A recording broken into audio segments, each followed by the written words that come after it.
Hi, my name is Dr. Sandra Villarreal Montgomery.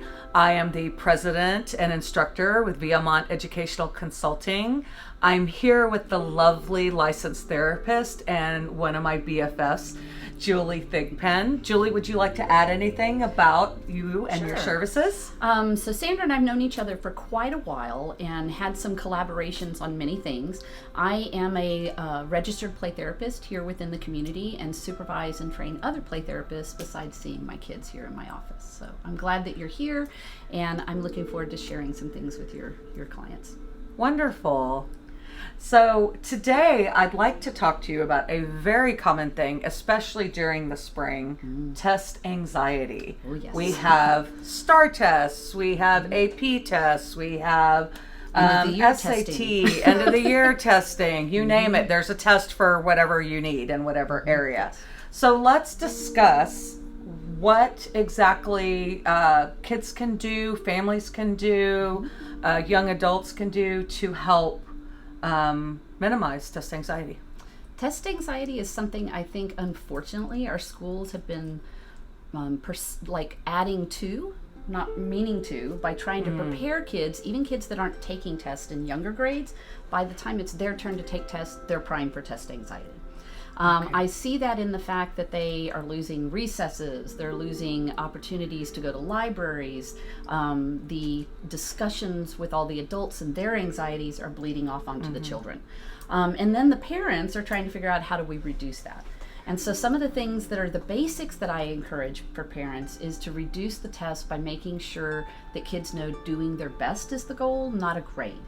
Wonderful. And I will say, as a classroom teacher, we feel that very often, or as a former classroom teacher, feel that very often.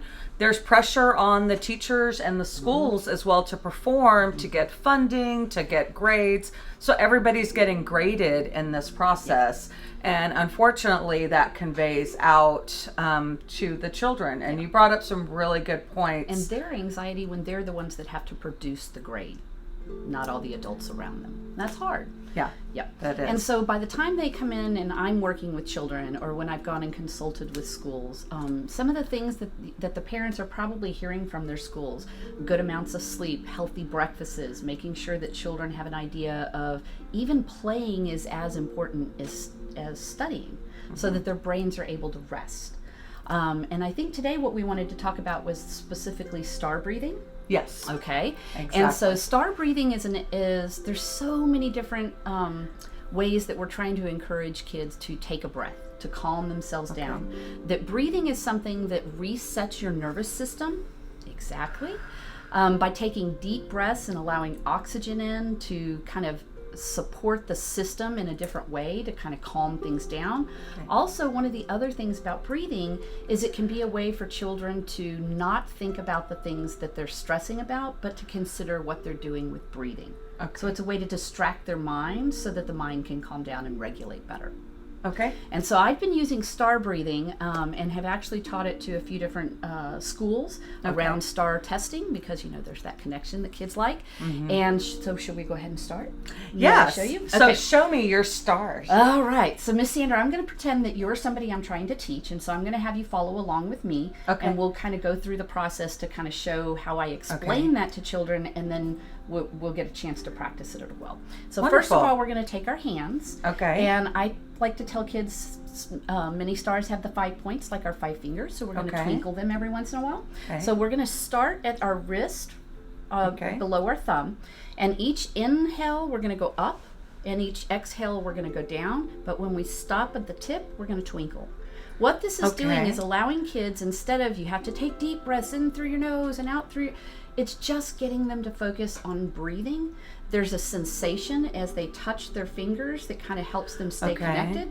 And then when we get to the end, we're going to go all the way down to our elbow. Okay? All right. So what I'm going to have you do is we're going to make a STAR breathing. So this is our STAR, and it twinkles. Okay. So we're going to start here, and we're going to go up, twinkle, twinkle. And sometimes you can encourage kids to close their eyes. Okay. But they don't have to. Notice I do that. Now with this one, we're going to take a big inhale, as big as we can. Twinkle, twinkle, twinkle, and then all the way down. All the way to your elbow. Okay. Then we're going to put our hand here and we're going to squeeze. One more inhale. Okay. And let your arms drop and shake them out. All right. So, do you notice a difference in what you're feeling at the moment? Exactly. I feel sort of like I'm in a yoga class, and I think that's why I started closing my eyes, because immediately my brain went to I need to switch into a relaxation mindset. And so in most kids, the first two, they're kind of going a little fast. That's why 5 is so helpful, is by the time they get to the last 2 or 3 breaths, you can slow it down. When you're coaching kids through that, you can let them know that by the time they get to their pinky, that's the slow breath. That's why we go all the way. Little bit slow. Yes. Okay. All the way to the elbow. Okay. There's actually research that talks about the audible sigh actually does some things to further relaxation. Yes. So that, and then the squeeze with muscle tension and the release is another signal for relaxation within the body. Wonderful. And I've actually done as a relaxation / connecting to an animalis unit, done some animal activities where we made the sounds of the animals, the lions, the roars, and things like that, and that helped release quite a bit. Well, wonderful. Thank you for discussing star breathing. I'm going to offer one more tip. This is something you don't have to do where everybody can see it. Okay, so this might be a good one for anybody that's shy. Yes. Also for during older a test students, where you may not be able to, in the middle of a test, and everybody watching your fingers twinkle. So doing it in your lap. Okay. So putting your hand hands flat and doing the same thing. And then when you squeeze, you keep your hands low and you can still shake them out.